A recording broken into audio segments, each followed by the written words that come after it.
Yes, it is that time of the week again, folks, on the Boise Bus.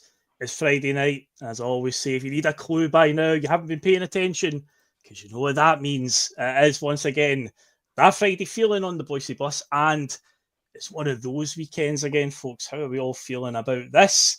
It's that fixture. It's that one. Are we feeling nervous? Are we excited? Oh, it's going to be a tasty one. Talk about dead rubbers. That term's doing the rounds again. Knowing this city, I'm afraid, it is Glasgow Derby weekend, the final one of the season. Celtic travel to Ibrox on Sunday as champions again. Ole, ole. Sing it loud and sing it proud. But as you can see, it's a triple threat here to talk about it. Being Friday night on the bus, of course, why wouldn't he be here? He is the wise man, and he's Canada's favourite Tim. He's my right-hand man here. Liam, how are you feeling tonight, my man? Feeling great, feeling like a champion, just like everybody else. Feeling a wee bit interesting and windswept tonight, but that's no special effects like Terry's photoshopped trophy background or Mark's immaculate kitchen. No, this is all real. That's real wind. That's no fake. Interesting. Hey Johnny, how you doing, mate? I'm doing all right. It's a long time since I've been windswept and interested, I can tell you. And Johnny, you're nowhere exotic tonight. Nah, I'm nowhere exotic tonight. I'm just at home, yeah, for the next 2 weeks, off to the 15th of May. So, the most important thing, Johnny, is you're here with us. That's the most important thing. The most important thing is hopefully I'm going to get up and see the new grandson when he arrives before I go back to work. That's what I'm hoping for. That's imminent. I believe it's the 10th of May. I think David said that. Yeah. So our very own David Logue would get dad in the next few days, it seems. So good luck to him that one. And hopefully you do get up to see the grandson before you had to jet off again, traveling that world that you do. But yes, folks, of course, before we get into tonight's show, tonight's Friday feeling, as I always say, do all that good stuff, help the channel out massively. So first and foremost, hit the old like button, help us with the traction, with the algorithms and all that stuff on YouTube. Every Friday night, it seems to be a busy night in the world of Celtic podcasts. So if you've chosen us, we appreciate it massively. So hit the old like button. That'll show, get the numbers up a wee bit, get more people to see it in their recommended videos on YouTube. Of course, you can hit the subscribe button if you haven't done so yet. Keep the bus in your life that little bit longer. And hit the bell notification. You'll be reminded when the bus is on the road. And, of course, the comments section. Get involved in that tonight. And as I like to do a wee roll call on a Friday, who's on the bus this evening, who's taking their seat. Oh, he's right there. Graham Tyrrell, he's here, and he's always here. Graham Tyrrell, and he's got the klaxon ready, I am sure. Jim C is in. Say his name, and he appears. Joe Henry is here. Alex Forsyth, Teresa Lyle. Smell the glove. Who else have we got up here? Sam Fan Celtic is here as well. Still hasn't changed that name though. Might need to in the near future with the way things are going. Yes, indeed. And what else can you do? You can still share the link to the Boise Bus on whatever social media platform tickles your fancy, and still go to piesports.com and the code BUS1888 will get you 12.5% off all your pastry treats. Macaroni pies, whatever type of pie tickles your fancy, head over there and grab some before the game. And a wee player teaser as well, just to get the brain going. I think it's a nice, easy one tonight. I'll say right now, he was a player that certainly enjoyed a goal in this fixture. We'll talk about him in a little while with the answer. But tonight's hidden player behind the Boise Bus logo, 5 teams in his career, and they are Stoke City, Nottingham Forest, Derby County, Celtic, and Hibs. Yes, I think it's quite an easy one tonight, and I say it's in relation to this fixture, because I say this guy certainly enjoyed a goal. A few screamers along the way, but yeah, we'll talk about that one in a little while. Stoke City, Nottingham Forest, Derby County, Celtic, and Hibs is tonight's hidden player. Now, let's go on with this Friday feeling. And Liam, let's start on a bad news. Jota, he's out 6 to 9 months. They're talking last week, obviously, against Dundee United, just after the opening goal. It turned out to be a known goal in the end, but initially it looked like Jota had put it in. But hey, he had to be there in the right place at the right time to force the defender into the mistake. And yeah, he's obviously chasing a ball on the edge of the area, has a coming together with the Dundee United defender, goes over awkwardly, and right away he's signalling to the bench. He does limp off. I mean, he isn't carried off. He does limp off. And at the end of the game during the celebrations, Liam, we do see him come out with the crutches. And as Terry said on PMP last week, myself, it's like, well, when you see them come out on the touches and they're still getting involved, you think, maybe season's over, but to hear today, you're talking 6 to 9 months. There's a good chance we don't see Jota playing in a Celtic shirt again until 2026 at this rate. What a kicker that is, mate. Oh, it's a sickener. I feel bad for Jota as well. You could tell when he went down the way he was like hammering into the grass. It wasn't just a normal, I'll walk that off. You could tell there was a real severe pain in that. So I don't know. I've never had any of those injuries before, but yeah, it sounds like the ones that are the most frightening. And you never know what sort of player you're going to be like when you come back as well. If I played against guys later on in life that wear knee braces and things like that, and they were a hell of a player, but you could see how their mobility changed completely once they get that ACL done in. So yeah, I'm hoping boys athletic. I'm hoping he's still, he got it at the end of the season rather than the beginning. So it might not be so harsh on the muscles and that. And I hope it's a quick recovery. I think I'm gutted for Jota, and I'm gutted for us. I think I was really expecting to see the best this weekend. I thought, here's your venue. Here's what you want to do, right? You want to get it, get the fans on your side again, like you've not done anything really spectacular. You've done some good goals, but one there would have sealed the cake, and that would be that. Jota's definitely back, but I feel for him. I think it's it just shows we're going to have to really invest in the summer. And I thought the winger was the last thing we'd probably need this summer, but the way things are going, and if Kuhn goes, it could be 2 or 3 that we might need to be bringing. This could be a big summer for us. We've been lucky with injuries so far, but it just shows you how fragile we are, as a squad. Yeah, no doubt about it. I do think it needs to be a big summer. Even before that injury, it was like, I think we need to freshen this team up, and we need to start, really splashing the cash, because we've got plenty of it there. But Johnny, I think the thing as well, from Jota's point of view, this kid can't catch a break. When you think of the last 2 years of his career, completely flushed away, goes to Saudi Arabia, whatever happens there happens. Doesn't get registered for their squad, can't play any league games, has to just be reduced to friendlies and cup games. So barely kicks a ball, gets a move to Stade Rennes in the French league. It doesn't really work there. And then, of course, the match made in heaven presents itself. He gets to come back to Celtic. You remember when he scored against Motherwell on his return and how overwhelmed with emotion he was. And again, it was just that idea. He's wasted about a year and a half of his career at that point, essentially. It's just went completely pear-shaped. But he's back. He feels like he belongs again. He's just the future's bright for him. And now this has happened, and that's going to, you're looking at best part of the rest of the year, early 2026. It's like the boy just can't catch a break, Johnny. Yeah, I thought exactly the same thing this afternoon when I think it was Connor put up in our WhatsApp group about him being out for 9 months, and I thought, he's just exactly what you've just said there. He just can't get a break. But what I will say is, I was a bit concerned last week. I don't know, it was kind of mixed because, once the game was over and we'd obviously clinched the title and Jota's come out, he's got the knee brace and that on. I'm thinking, well, knee injuries and knee things like that, sometimes they can be worse than a leg break, and you've got to watch it because at that stage you don't know what's going on inside the knee once the injury's happened. And I know medical science has moved on a lot in the 25 years, but I always remember when Ralston broke his leg. It was either the same night or the night after. Rangers were playing in Europe as well, and Michael Mole's done his knee. That's right, yeah. Now we all know Ralston came back a better and stronger player, and elevated into the legendary status they became. Michael Mole's career pretty much died that night. He never got it going back again. So the ligament injuries, it's a cruciate he's done, isn't it? It's cruciate, knee cruciate, yeah. Yeah, and funnily enough, that's one of the, and it used to be quite, well, I wouldn't go as far as to say common injury, but it was, you'd fairly regularly hear about cruciate, and I've not had somebody say, oh, he's out with a cruciate ligament injury for God knows how long since the last time I've heard somebody talk about, they always talk about the medial and whatever. So, but yeah, as I said to you before we came on, I suppose if we're going to look for any sort of positive aspect to it, it's if he's going to be 9 months out, like you said, that's going to take him up to Christmas into the new year, which is bad enough. But at least we're going to have 3 months of that time frame is going to be the closed season, which again is a shame as well, because I really thought he's done well since he came back.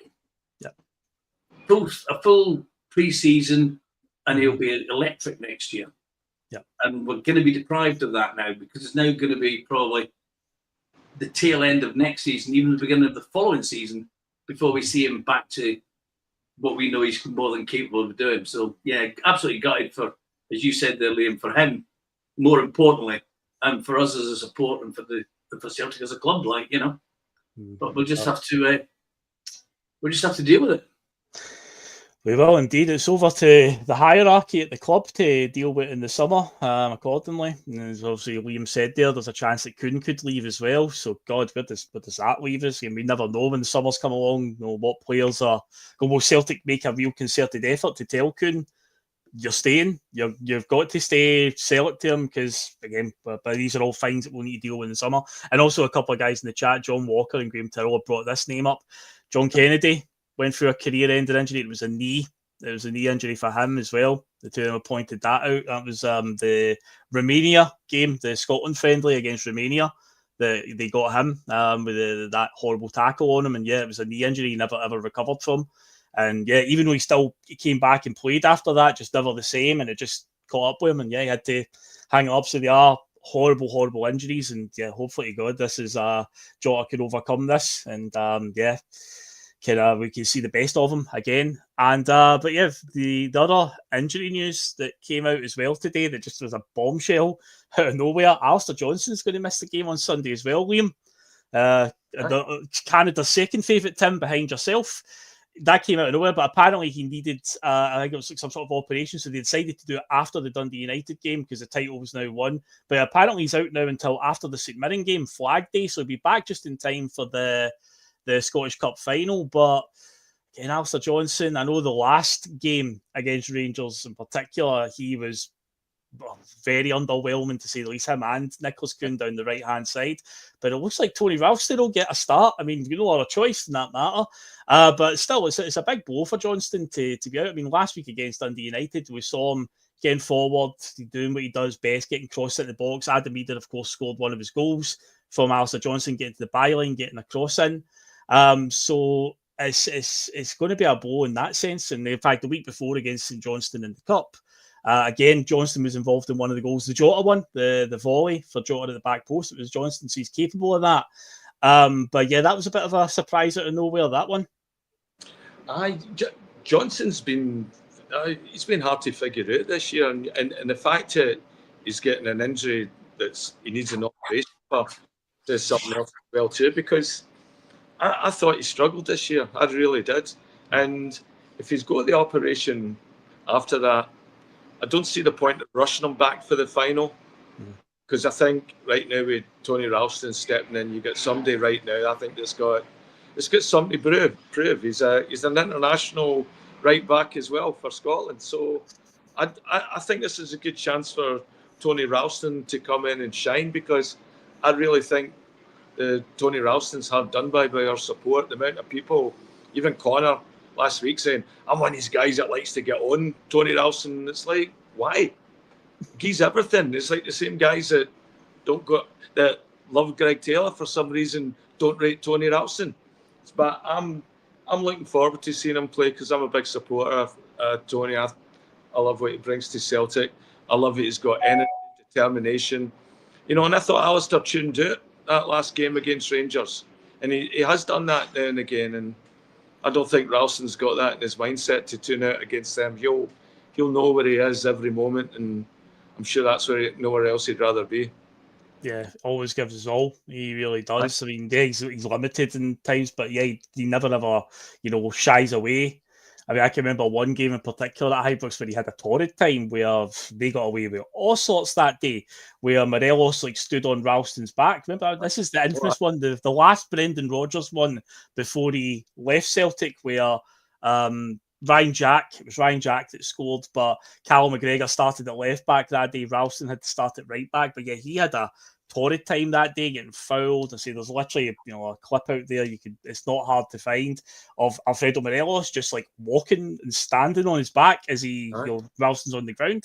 But again, he didn't hide in the rest of the game. He didn't, no, this is too much for me. He'll always give us all. So, but yeah, he'll be coming in on Sunday afternoon for the game. But I say it was obviously a bit of a surprise because, again, Johnny, you do get these wee inklings and sort of clues that a player needs it. But again, it was kept really, really quiet, that one. It kind of feels a bit like, remember the Carter Vickers one a couple of years ago where we waited till we beat Rangers in the semi-final of the Scottish Cup 2023 and then we sent them away for an operation. It's kind of the same idea as that, but as we know, the difference was Carter Vickers wasn't back for the end of the season in the Scottish Cup final. He was away and out for pretty much the whole pre-season. At least though, Johnny, we will get Alistair Johnston back for the Scottish Cup final. Well, it seems to be the schedule, but like you said, it was a bit of, it was such a bombshell. You dropped it on me just before we came on air because I knew about the Jota one and I knew that 4 players or something won at training today for whatever reason, whether just being rested or media duties or whatever. But I hadn't heard anything about the Johnston one. And I think I seen a comment there. I think it was from John Walker. I think it was. Mm-hmm. And I totally agree with him. Ralston's never let us down. No, he's like any other defender. There we are. Yeah, he's like any other defender in the world. He'll have made a mistake some a lot, but I can't really think of anything horrific. In fact, when you think of Tony Ralston, you more think about what he'd done at the other end. At Ross County in the 97th minute rather than what he'd done at our end of the park. So I haven't got any fears about Ralston coming in. I know that when he comes on that park and then when he goes off it again, he won't leave anything out there. He'll do a shift and more. So I've got no real fears for him. And whoever's playing up against him for Rangers, they're going to know they've been in a game when they've been up against Ralston. Yeah, they're going to know that they've had a tough match, win, lose, or draw. They're gonna know that Ralston was there. So I've got no fears for Ralston at all. Unlike, as I've said before or here before, if it was Cameron Carter Vickers, then that's when it gives me the fear when he's not in the team. Yeah. Although to be fair, he's not been. I don't think the CCV that we've had the previous 3 seasons, but. I don't have a fear about Ralston coming in for Johnston tomorrow on Sunday. Yeah, he's not a novice to this, and in fact, he has actually played his part quite a significant part already in this fixture this season, the Cup final, the League Cup final. He was on late in the game, and the third goal that we scored, even though, yes, we couldn't literally defend 30 seconds later and Rangers did equalise to make it 3 each, he was actually involved in that nice sweeping move up the right-hand side that Nicholas Kuhn scored. Arnie Engels got to the byline, cut it back, and it was Kuhn that scored. But Ralston starts that move, a nice pass sort of inside, and it comes up the right-hand side. So he's not, a stranger to this fixture. So, yeah, but he will be likely starting. Of course, there was some more panic today that Maeda and Kuhn both missed training, but they will be fine. Brendan was asked about that at the presser today, and he said they will be fine. Now, of course, the big talking point around this game, of course, is it's one of these ones. It's after Celtic have won the league. We've been in this position before. We've been in these scenarios just a couple of years ago. Under Ange, we'd won the league. We won a treble that season as well. History could repeat itself. And we had Rangers at Ibrox in the post-split fixtures, and there was a lot of talk about dead rubber and bragging rights and whatnot for that one. No such thing as a dead rubber, Liam, is there, in this fixture at all? No. I think Rodgers' coat's on the Shigley peg for this one if it doesn't win. Oh, that's a big goal. But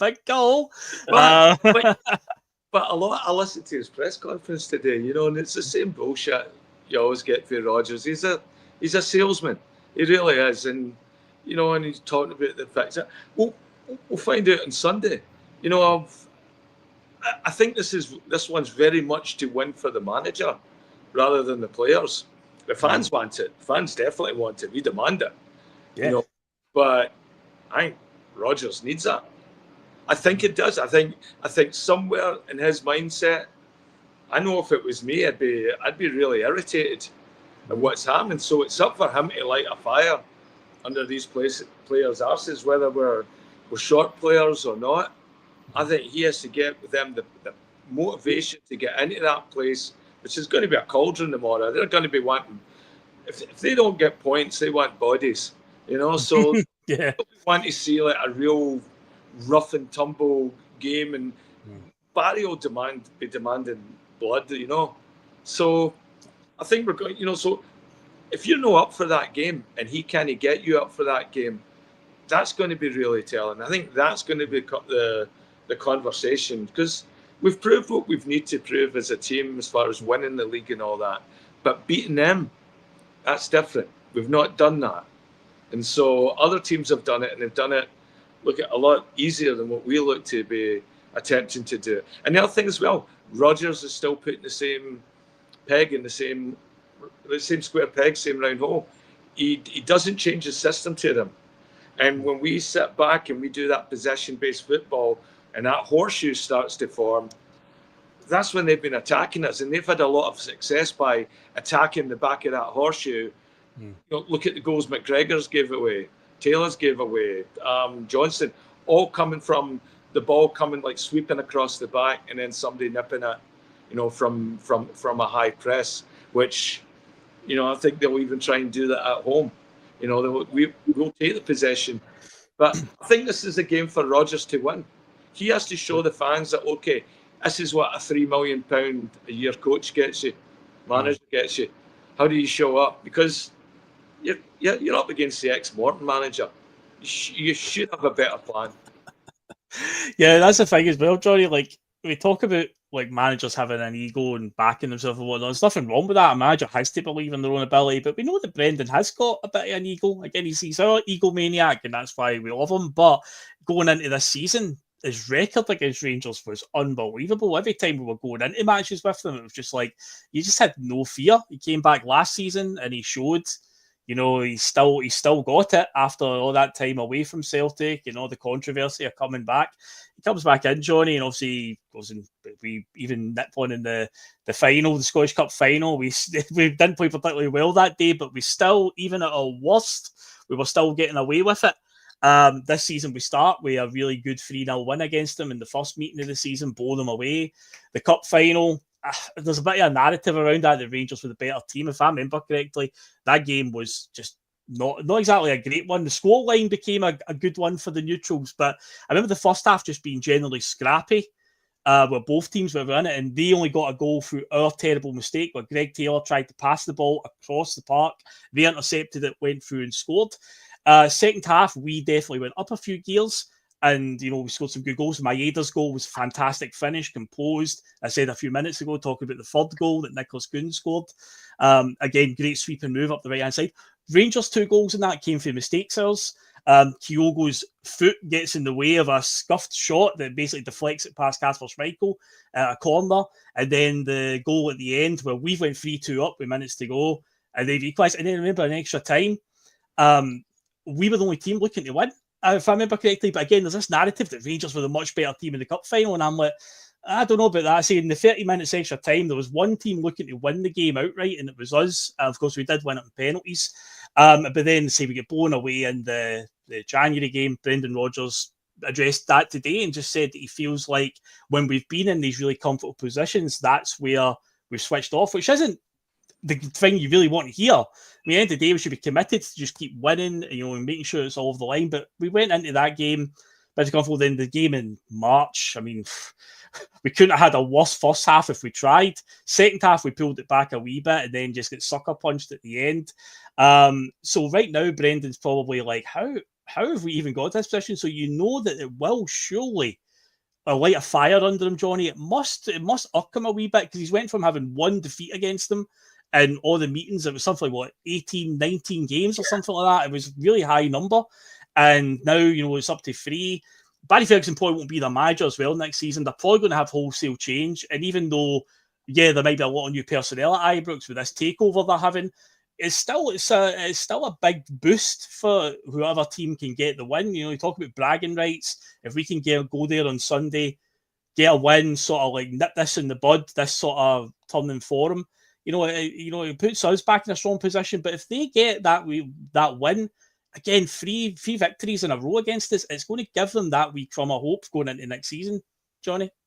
Oh, definitely. But the thing is, what should be firing us up tomorrow, really, should be Brendan's ego. You've just said that his record before this season was almost immaculate.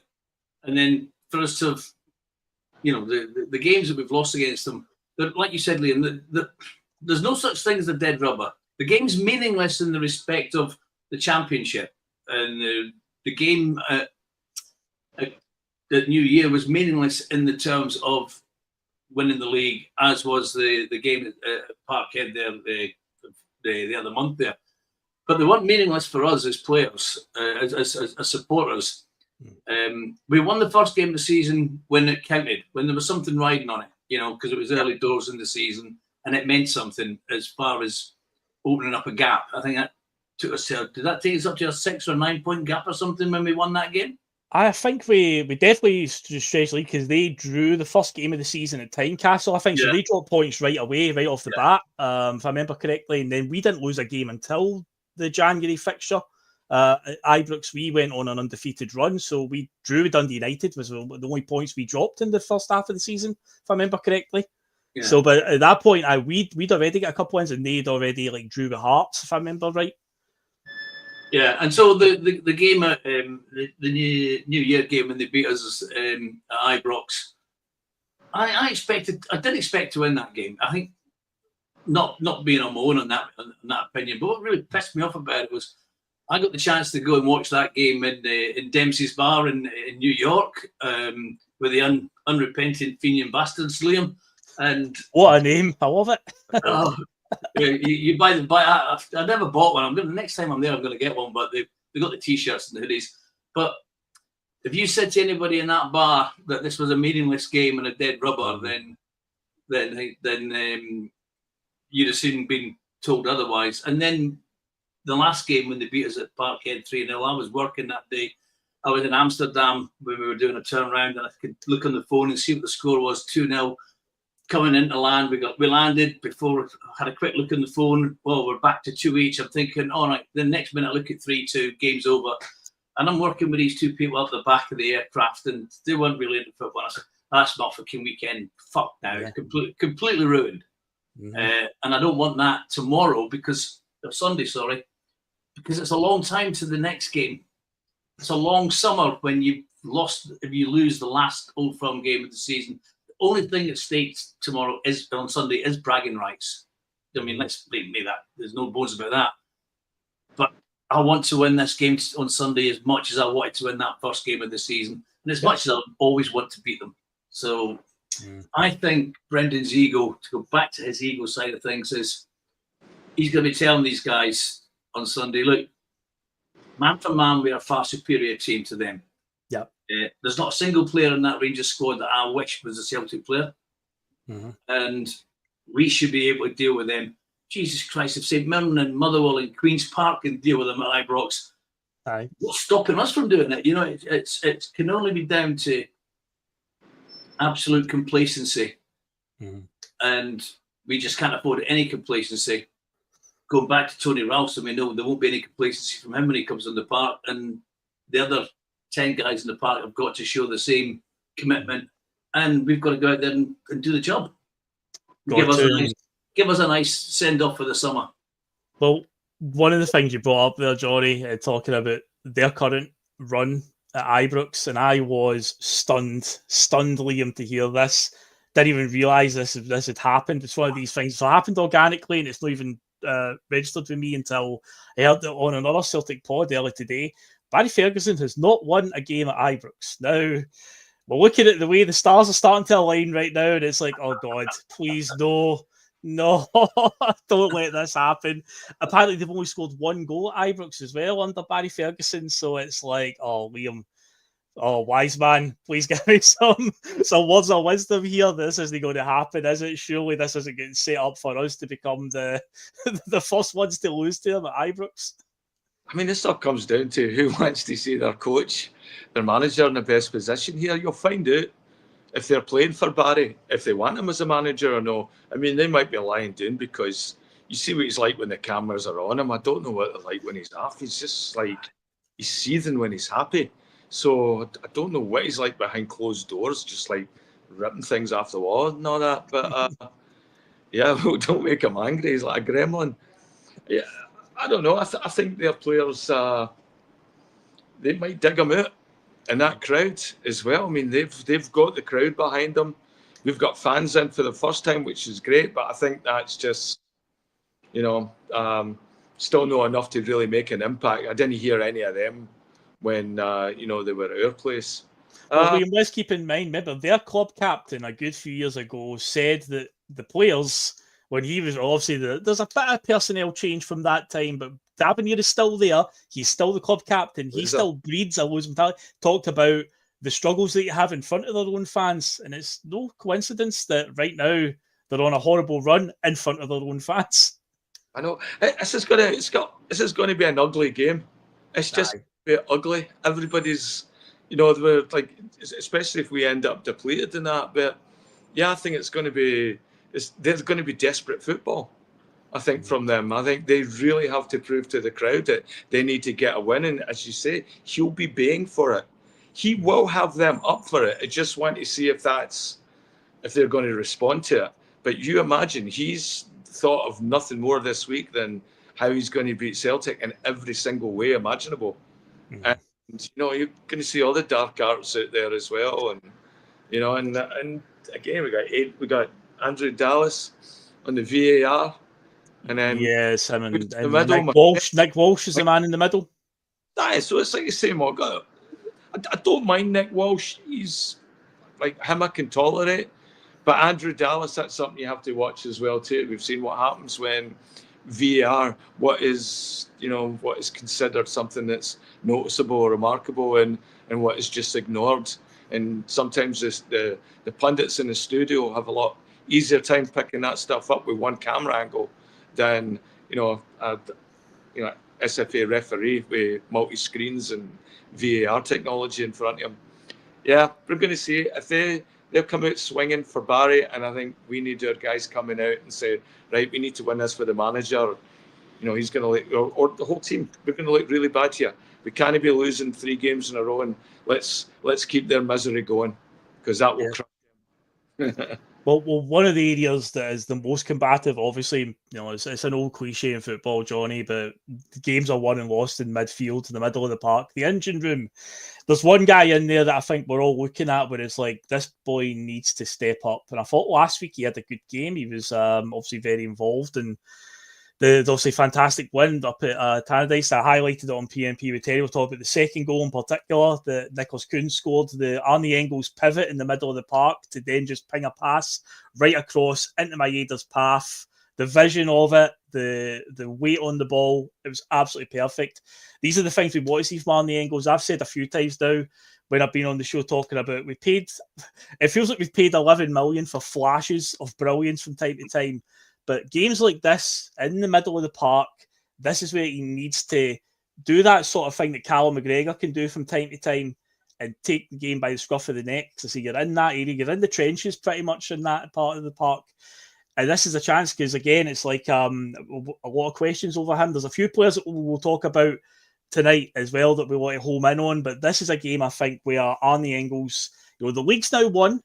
That could work in our favour. I know Brendan's already highlighted about, maybe the players switch off a bit because we're that far ahead. The league is won now. Will that benefit us now that the pressure will be completely off and we'll just relax?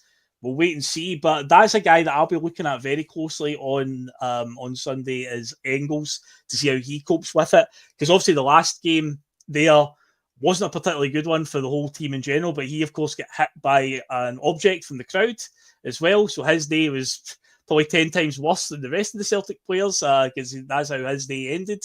But yeah, I'll be looking very closely, Johnny, at him in the middle of the park. I want to try and see more than just little moments, little flashes here and there. I want to see a more commanding performance in the middle of the park from Engels. Yeah, I think you're absolutely right. He has been more of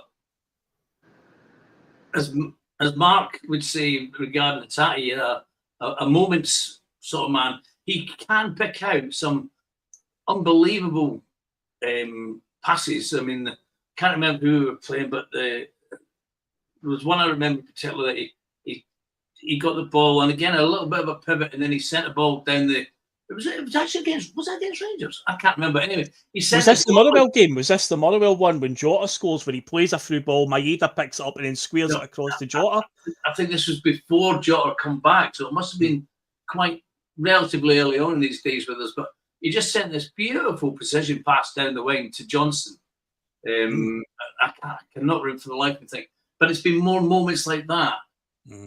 And now we need him to make a mark in this game. I don't know if you plan on talking about him, but Bernardo. Bernardo, yeah. He's already had his Rangers games moments, obviously scoring against them.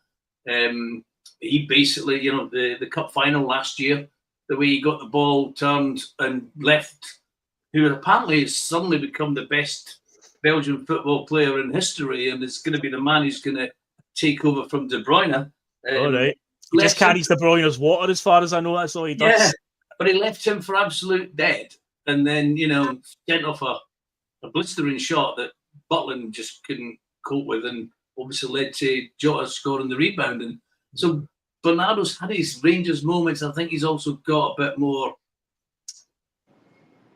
dig about him as well if it's required in the game. So be interesting. I don't think he'll go with Bernardo. I think he will play Engels, but Engels does need to. We can't keep saying he's on a young kid, even if he is on a young kid in comparison to a lot of us. But or he's carrying this £11 million transfer tag, because you could bet your boots if he was playing for a higher level team in Germany and he'd got a move to the Premiership, they'd have been talking about 20 to 25 million fee. I'm not saying he's worth that. I'm saying, but that's what an English Premiership team would have paid had they been asked for it, but I'm looking for him to have not just a moment, but a real influence on the game and a coming of age game. That'd be a good way to start. A coming of age game, because it's a hostile atmosphere. Yeah. So that's what I'm looking for from Engels. But yeah, so we'll wait and see what happens. I just remembered as well in my head the moment you're talking about. I think it was against Kilmarnock the other week, where I think I said to Terry on the PMP, where the crowd actually audibly groaned because he didn't shoot and it opened up, but instead he just played a nice wee slip rule pass, and Johnston just read it perfectly, got to the byline, cut it back, and we scored off that one. I think that's the one. Yeah, we did score off that one. We did score. That was the one when Carter Vickers obviously scored as well. The Thunder Bastard. Yeah, it's that game. But yeah, in that game, all Thunder Bastards, Phil. That was the ultimate Thunder Bastard. That one, no doubt about it. But Liam, another guy that's going to have to step up, obviously due to the injury to Jota. He's going to start, but he got 2 goals last week. He scored against St Johnston in the Cup. Adavida, he did have his moments last season against Rangers as well. He did score in the 3 each game, which turned out to be a very valuable goal. Obviously, he got the cup final winner as well. Right place, right time. I know it was, fans might look at it and go, it was a tap and he couldn't miss. But one, he had to keep himself on side, you've got to remember, with that goal. And he did very well to do that. Kyogo was never great at judging the offside line, but Adavida held his run well, and he had to be there to put it in, and we won the cup. But he's had his moments against him. But we're looking for Adavida, another one to, have those, a game to fight, a career-defining game, really, because so far he's had some good moments as Celtic shirt. He's had some pretty mediocre moments as well, where he's been invisible a lot of the time. But he'll be starting on Sunday. I believe this will be his first start against Rangers, because so far it's just been substitute appearances. He's came off the bench against them. As I say, he's got a couple of goals against them, but it's all been off the bench. But he will be starting this one. And again, I suppose a lot of it's going to come down to the supply has to be right as well. Because I've highlighted this a few times in recent weeks doing the PMP. I feel like if he just stays in the box and just stays in that sort of between the penalty spot and the 6-yard line, where we zip a lot of balls across the goal, if he's there, it's going to, instead of dropping deep and try to win balls from deep and do it all himself and running through the channels out wide, then he zips it across, and it's like, who are you expecting to be on the end of that? That's your position. You should be there. So Adavida's another one that's going to have to step up, because the reality is as well with the injury situation, we're not going to have another out and out striker on the bench. It's going to be Ida will get subbed off at some point. I would imagine Maeda will have to go through the middle, and then it'll be Forrest or whatever will come on. But when he's on the park, he has to make sure he makes it count, Liam. Aye, I mean, it is worrying if one of the two of them they go off, though. You know, if it's a Johnny Kenny or something that's completely mystery to us, or even more of a mystery, some young guy on, or anybody else that we would put young up front or something, you know, like Ange used to do with Abada. Yeah, I think he does played really well. He does come back too far at times. Amount of times you see him where he's in the centre, you know, the park, and the ball's breaking, where he comes back a bit too far. I think when Maeda does it, you know, he's that rapid. He's back before he even knew he was back. Whereas Ida, I think it takes a lot more out of him than being a much bigger bloke than that. Yeah, I would play Maeda up front.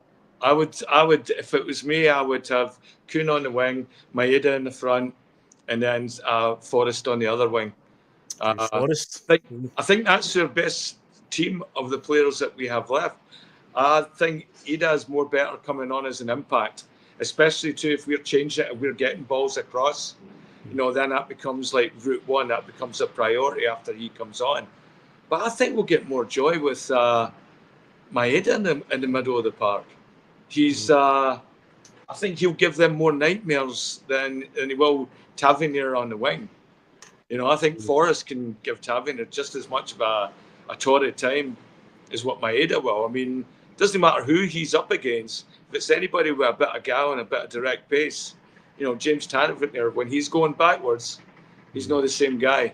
You know, he's that guy that's been there for all their losses and all their second places. See, Liam, I feel like in the last game at Celtic Park, I think Rangers went out their way to make sure Tavernier wasn't in the back line. If I remember right, Sterling was playing right back and Tavernier was playing it wide, but I think he was playing as like a right midfielder a bit further forward, so he didn't find himself in any one-on-one situations with Maeda, because Rangers have also identified that he is a part of the problem. Which is hilarious because he's the club captain, so he's pretty much going to start all the time. But yeah, they've obviously picked up on that in the last game and moved him away from where he gets in trouble against Tyson Maeda. So we can't just rely on that one. But because the last two games, obviously Maeda, I think it was Rizvan that played right back in the January game. Because I think with Tavernier being out, they started him, and then the game, obviously, in March, Maeda did get his goal and he started through the middle that day, but obviously it was all for nothing in the end.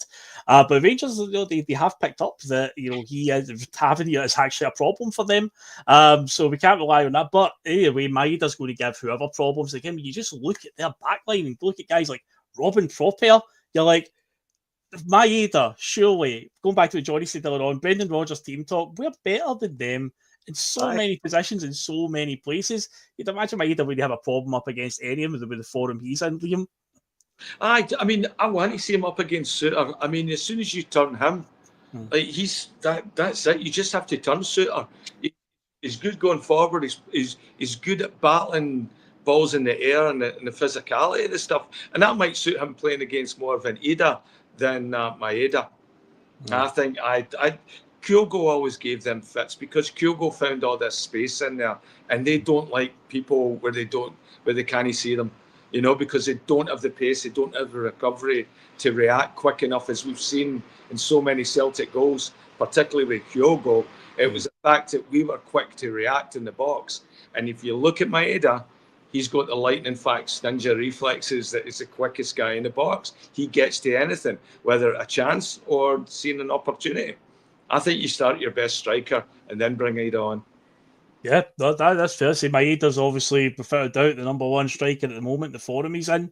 But yeah, see, that's the thing for Brendan to figure out. Sadly, he's probably not privy to how Rangers are going to line up. That might, you know, would determine it. But obviously, he's got to submit the team by a certain time before the game. So we'll just see if he gets it right on that one. But obviously, then with the other positions that are a problem. See, we've got Sinisalo's going to start his first game against them. He's been doing okay, Johnny, I think, for the most part. Again, we were a bit worried, a bit concerned about when we're going to see this guy. can we trust him? But he's came in and he's done pretty well for the most part. So again, I've got no real issues, Johnny, about Sinisalo. Will they overwhelm him? I think he's came across like a guy who believes in himself. And again, a goalkeeper has to believe in themselves, much like I was talking about managers earlier on. They've got to back themselves. They are the last line of defence. But yeah, like he doesn't seem to like be phased by any pressure. There's been a few instances, obviously, in games he's played so far where he's shown he's good with his feet. He seems to like to wait to sometimes the last possible second before pinging a pass away, which, from our point of view, sitting in the stands or whatever, still the most comfortable to watch, because I'm not the biggest fan of the whole playing it out for the back and all that. It can be a bit on tenterhooks at times. But yeah, he does seem to back his ability, and I think I've got no real issue with him, obviously, being in this being his first game against Rangers, Johnny. No, and at the end of the day, I mean, normally the last thing you want going into a game against Rangers would normally be a change of goalkeeper or him playing his first game against Rangers or a game of that magnitude. But he's not a completely inexperienced goalkeeper. I mean, I know it was at Exeter, which is a completely different ball game, completely obviously, but he still played quite a bit of football. And I think, did he not get Player of the Year award when he was at Exeter that year? I think he did actually. Yeah, you're right. So he must be doing something right. And has he played in international football? I know he's been in some squads, but yeah, he has. Yep. So he's not. We're not putting in a David Marshall at half-time against Barcelona after Rab Douglas has been sent off scenario, you know? And he didn't do too bad of that night, as it turned out. So I haven't really got any fears about playing Sinisalo, even though it's his first game against in that atmosphere against Rangers and at Ibrox. Normally I'd be, that's going to be a worry until he gets his first save made or whatever. So, I'm quite happy with that one. Yeah. Would I rather Schmeichel? Probably.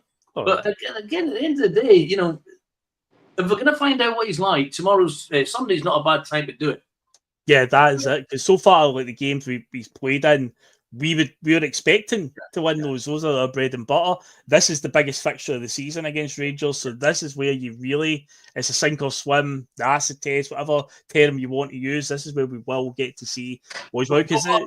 But what I mean by that, little fella, is that if he's going to have a disaster, and have the disaster in the game that's not going to have any effect on how the season goes. And I just hope it's like certain Ian Andrews from, as you already know, Ian Andrews, still gives me nightmares, that man. But I'm quite happy. I think he'll be fine.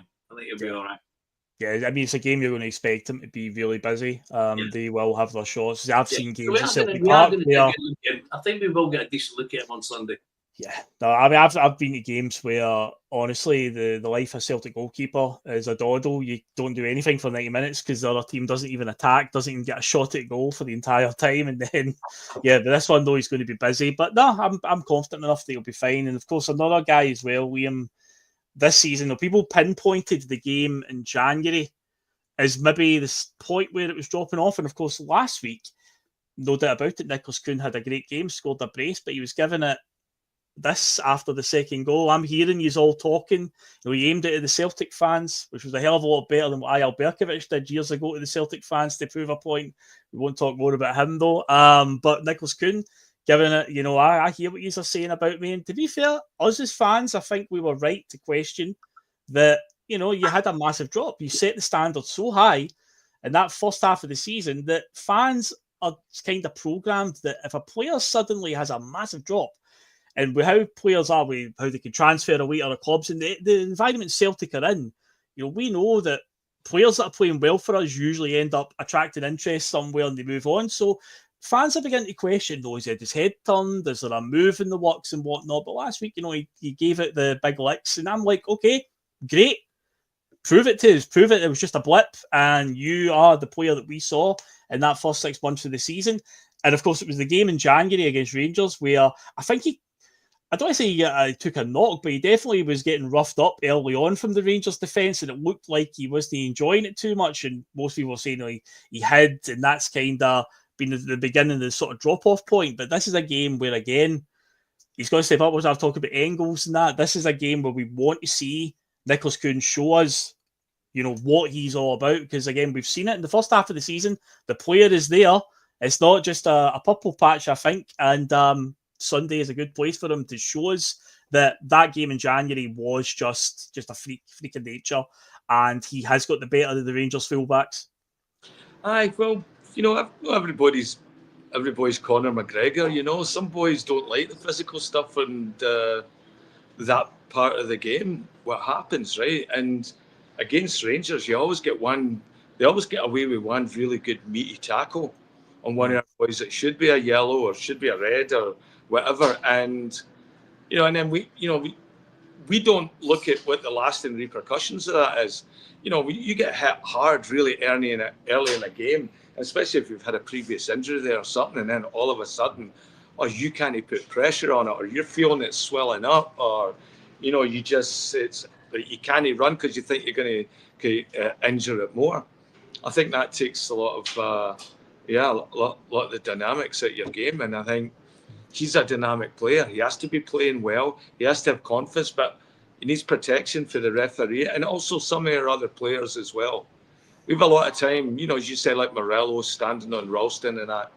I think with Big Tony and that behind him as well too. I'm hoping they get in there and they sort some of that stuff out, that we show a wee bit more aggression and not just like getting clamped on the park all the time and, hoping the referee's going to help us, because we're not going to get much of that. So I think... Liam, can I add a point in there while you're talking about that? What? Can I add a point in there while you're talking about that? Aye. Do you still think that this Celtic squad are a bit too nice at times? Because when Rangers get fouled, any players, there's a lot of their players are right in about the referee. I've seen it many times where off the ball, I remember the game, I think it was one of the games last season, where Balogun was taking a free kick at the halfway line and he went over and spoke to the referee about something before he took the kick, and it was like, what do you even say to the ref at that point? But I always feel that when you're right to highlight Ralston, because he isn't afraid to put it out. So Kuhn needs a bit of protection on that side. If he is a bit prone to, getting roughed up and whatnot, he doesn't like it, Ralston needs to try and back him up. If Kuhn gets decked, and it's a bit of a reckless challenge, we need players to kind of get in about them, push back on them. There's a wee element where they are a bit too nice at times. And it's like, we need to fight fire with fire, because Rangers are not afraid to crowd the referee and give him a piece of their mind. I like when people put a wee bit of pressure on McGregor and he gets angry. Callum McGregor plays much better when he's got a wee bit of a dig in the game, or or it's verbal or something. But I want him. I want to see Callum just sort of like swaggering about tomorrow, like the champions, reminding them we're the champions as well. But when guys are taking liberty with our players, like guys like Kuhn and all that, I want to see our guys getting in there. If he does on the park, you should be in there. Tony, CCV, Scales, all that, they should be right in that referee's face, and also in the player's face as well. You're right, we're too nice, and I think we're not going to a nice place on Sunday. So yeah, take the nice stuff off. Just go and growling, and I hope Callum has a really bad drive to work on Sunday. He does like to do a bit of the old wind up with him. You always think with the way Scott Brown was the captain and how he conducted himself, there was always a fight about, but Callum McGregor still get involved in all that sledging and all that. But of course, we've seen the infamous shite bag moment with Barisic. There was one, I think, with Tom Lawrence a few games back, where Lawrence had tackled and whatever, and there was a wee bit afters, and I think lip readers had picked up that Cal McGregor just laughed in his face when you're supposed to be the new hard man or something like that, and it was like, again, so you can give it back to them, no doubt about it. But yeah, we do need that sort of element to say Rangers, if they have any player get fouled, they are not afraid to bark at the referee and give him a piece of their mind. And yeah, the hostile atmosphere is going to add to it. That's going to add pressure to the referee. They're going to shout for anything, any foul, any chance of a penalty, whatnot. So yeah, that's going to add to it. So the other players need to, get in the referee's face, crowd them a wee bit, crowd the Rangers players that when there's been a bad challenge. Hopefully when Kieran Tierney comes back next season, we see about that, because we know he's not afraid to stick a challenge. And I still love the picture when he done Daniel Candeas. He done him with an amazing slide tackle at Ibrox, and then there's that picture where he's just walking away, no remorse in his face, not even looking at Candeas on the ground, who's rolling around holding his knee, he's in pain, and Kieran Tierney does not give a single fuck. He's just like, nah, I hate these guys. I will do anything to beat these guys, and that's what I want to see from Celtic players. So hopefully Tierney can drive that into them next season when he's back as well, because he certainly wasn't shy of a good slide challenge, getting stuck into them at times. Before we do the teaser answer and the predictions, let's have a wee quick segue and get opinions on this. Obviously, it came out this week, so let's get the opinions on the new shirt, which was launched officially today.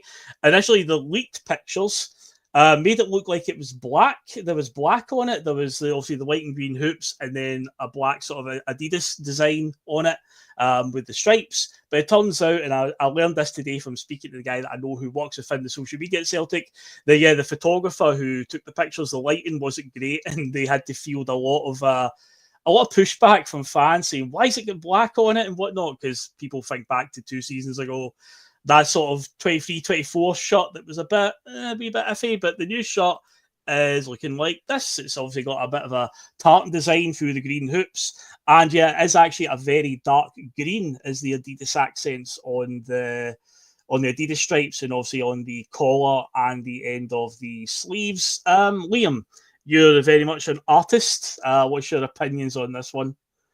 I mean, I like the size of the hoops. I like the neck. The green stripes, I think you'd have to see that to see how they look. But my God, that's why you hire professional photographers, right? So that the greens don't look black. It's called lighting. Just adjust. Not that hard. I hate the sponsor. I hate that. And that stupid big orange yellow thing in the middle of it. I don't know. It's all right, but it's nothing exceptional. It's nothing exceptional. It looks like the New Balance strip we had years ago as well. And that wasn't one of my favourites. I don't know. I mean, I think Adidas is going to have to figure out something creative that they're going to have to do to blend the stripes in with the hoops. And that might make them a different colour altogether. I mean, you could put with a white, gold and green in the stripes or something like that, just to sort of change it up a bit. But yeah, I'd rather they were just white stripes than the dark green or the black. But I'll wait till I see it. And luckily we got a big new Adidas store in Vancouver, for the World Cup coming and that. So yeah, we'll see it in a couple of days if it's over here. Hey, I like the silver accents he did a couple of years ago, Andrew's second season, because I remember saying, I think I was on whatever pod, whatever episode I'd been on, I says, I wonder if the 3 silver stripes are to represent a treble. We did win a treble that season.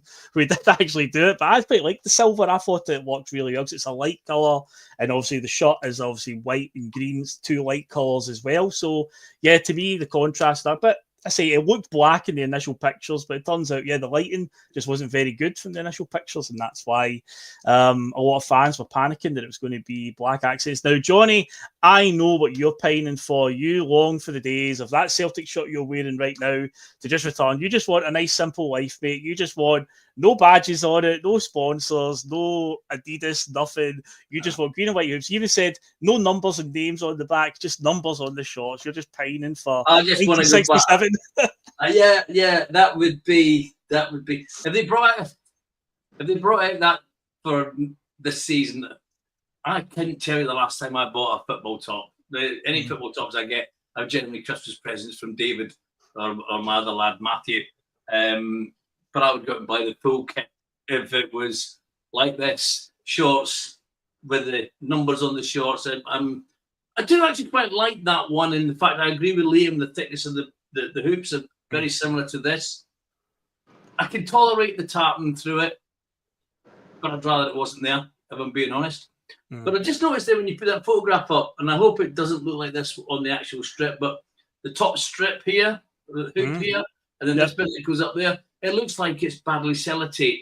It looks like one of my Christmas wrapping papers. When with the way it's there and it's just there, I just look at it and but overall, again, I agree with Liam. I don't like the sponsorship badge. I think it's a really cheap sort. I think the alphabet just seems really, and also that right across that hoop there. I could live without that a bit, but obviously it's just a necessary evil in the modern game. But Overall, it looks a bit more like a Celtic first top than some of the ones I've seen, such as the reptilian one.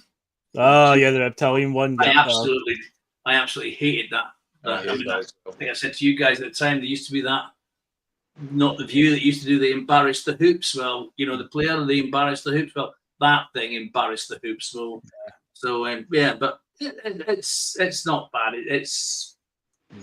I agree with Liam on what Liam said there. But the most interesting thing I noticed today, I don't know if you saw this, but on the Celtic store you can pre-order obviously the shirt when it's launched. It's obviously out for pre-order, but you can pre-order alternative shorts. So there's white shorts, obviously, because that's what Celtic wear. But apparently, with this home kit, there are alternative green shorts, and it's like, wait, is there going to be games this season where we're going to come out wearing green shorts? The green tartan, I'm not joking, it's on the Celtic website. I was like, no, really? Are we going to mix it up that much? Jesus. So that's a bit, that is sacrilege. Now you're really starting to mess with it a wee bit. It's like, come on, guys. White shorts, they actually have away kits. If we're playing an away game, and there's a colour clash, we wear the away kit. We don't need to start changing the shorts for the home kit and stuff like that. So, it's woke nonsense, I believe, is a term that we use nowadays in this whole new world of modern football, all these changes. But yeah, it is on the Celtic website. You can pre-order the change shorts for the home shirt as well. Green ones, green tartan. So yeah, that's something to look out for this coming season. Jeez, anyway, player teaser from the start of the show. If you missed it, if you came in late, it was quite an easy one, and I did pick him on purpose because this guy, to say the least, he's definitely a hun scalper. That would definitely be the word there, and he did love a goal against Rangers. A few screamers along the way, but anyway, tonight's hidden player, he had 5 clubs in his career, and they were Stoke City, Nottingham Forest, Derby County, then he played for Celtic, and he finished his career at Hibs. As I say, quite easy one. Liam Wiseman, who's hidden behind the Boise Bus logo tonight? That's Christopher Commons, isn't it? Is indeed Chris Commons. Yes, indeed. A man who I said loved a goal against Rangers. I think it was his debut was against Aberdeen, and then the next week I think we're playing Rangers at Ibrox in a Scottish Cup game, and he scored there. And then, he just went on like a bit of a run, scoring against them, scored in a 3-0 victory against them. And then, I don't know if you remember the first full season he had, Lenny's second season in charge, where he only scored 1 goal all season, which, funny enough, was against Rangers, where we beat them 3-0, and he just sort of dinked it over Alan McGregor. He was like in one-on-one and just lifted it over him. But yeah, I loved the game we beat them 3-0 in Lenny's first season, and Commons just cuts inside, and on his right foot, his weaker foot, and I think he falls over as he hits it, but the swerve on it, Alan McGregor, just completely baffled by it, flies past him into the net. And of course, you'll remember as well the one under Ronnie where we played them in a League Cup semi-final. And we were 2-0 up in that game after about 20 minutes. And it ended 2-0. We could have easily went for the jugular that day, but whatever reason, we just kind of petered out a wee bit. But he scored a belter that day where it was just like, it just came to him on the edge of the area. One touch, got it onto his left foot, and just zipped it right in the top corner. I mean, I know there's a lot of polarising opinions about Chris Commons, and after what's happened since he's left Celtic, he's in that Craig Bowley sort of mould nowadays, Liam, where he's got a bit of a chip on his shoulder. He went into the media, obviously had a few things to say about the club, but I think as a player, he was one I thoroughly enjoyed watching. What a left peg he had, Liam. I think his whole introduction to Celtic was brilliant. I mean, he obviously had it through a family connection, his wife and all that, and he played for Scotland before we got him. When he came in and he hit the ground running the way he came, I was like, wow, God, that's a great player. But obviously, I think he had something to prove. It's something to prove to go out there and show he was that type of player. And I think that's why it shows up in Rangers games as well. He didn't come across as an overly nice guy or give a shit what other people think of him. You can see that now, the way he commentates. But I thought he did great for us. I thought he came in. And then I think like some players that come to Celtic, he got very comfortable. He got very comfortable with the surroundings. I think there was part of a clique on that team as well, and he looks like he was very heavily involved in that. Him and Mulgrew and Stokesy and all that. It was a crazy team back then. But I think he came in. He did really, really well, and then just faded out. Yeah. Oh, he did. He did. Say it was the way it ended for him. I think Brendan identified when he came in 2016 about the clique that we talk about: Mulgrew, Stokes, Commons. Conveniently enough, none of them played under Brendan. They were all moved out right away. So I think he kind of realised what had happened previously under Ronnie and identified it quickly. But yeah, I say as a player, Chris Commons, there was one season in particular, I remember he scored like 34 goals from midfield under Neil Lennon. Exceptional player, Johnny, but yeah, as I say, he loved a goal against Rangers, loved a performance against them, and again, what Liam says there, Johnny, he wasn't afraid to put it about against them as well, just get stuck in and get in their face, and he was a bit of a nasty guy to them, and again, that's what we need in these fixtures, mate. Yeah, the thing about Commons is he's a ballsy kind of character when you move from Nottingham Forest to Derby County. Yes. Because that is, down this neck of the woods, that would be almost the same as Taylor moving from Celtic to Rangers. That was yeah. Happened, So he's got now Liam. So he had a strength about him, and of course, and he signed. Did he not score within minutes of his debut against Aberdeen? He did at Hampden in a League Cup semi-final, aye. Oh yeah, and he did it. He scored some absolute raspers, goals, and he was a good player. He obviously didn't take to Ronnie Dyler's methods. When Ronnie would probably want him to stop eating the kebabs and whatnot, whatever Chris's favourite snack was pre-match schedule, and also that strip that he's wearing in that particular photograph, that's got to be one of the worst hoops. Not a fan of that one, though. Oh no, it's fucking awful. Well, that was our last kit with Nike. I can tell you. See, what Nike did is a couple of years before. I genuinely think that might be the last home kit we got. That was a 2-year home kit. They gave us it for 2 seasons because we were talking before the show. Actually, we were talking about kits for 1 season. We don't usually get 2-season home kits, but that one was. But seeing 2012, Man United, but Man U were also a Nike team as well at the time. And what they did was, you remember the Aguero winner when Man City won the league in 2012? Oh, yeah. Man United were playing Sunderland that day, and their away kit was basically a variation of that shot, but it was like 2 shades of blue, like a lighter, sort of a dark blue and an even darker blue, but it was that design. So all Nike did in our last couple of years with them is they took that Man United kit and just changed the colours to Celtic colours, and that was it. It was just a template that they gave us for the last 2 years. I didn't really mind that one because, again, there's only so much you can do with the hoops. But yeah, it was quite a lazy one from Nike in that sense. It was just a Man United kit recoloured. That's all it was. Man United's away from 2012. Exactly, Bill. There's only so much you can do with the hoops, so just fucking leave them as they are. Yeah, just go back to what Johnny's wearing. That's all. Just do that. It's like, that. That's it. Let's go with that one. But yeah, before we go, it's score prediction time. It's that time. We all hate doing it. But Liam, Celtic, do they owe us a performance, and will they deliver that performance on Sunday? Oh, I don't know. I mean, optimistically, I think it's going to be 3-2. 3 is 3-2 to who though? Someday. All right, someday I'll just go with that one. Okay. Oh Jesus. This time we'll score 3. They'll score 2. And the only reason I'm saying they'll score 2 is because I think this game is going to be emotional. I think it's going to be back and forward. Greg Taylor will be targeted. If Brendan starts him, don't understand why. I think Schlupp would be much, much better in that type of game when we actually might have to defend. And I don't think there's a need for an inverted fullback against Rangers. It hasn't worked before. So yeah, I'd change that, and I think it'll be 3-2. I think it will be closer. I'd love to see it be a blowout in there and see them just an empty stadium with 3,000 Tims going mad in the corner. That would be absolutely delightful. That's what I wish for, but I'm expecting a 3-2. Okay, fair dues. If Celtic get the points, if it's a 3-2, we've had an exciting 3-2 at Ibrox in recent years. Odsonne Edouard winner, remember that one?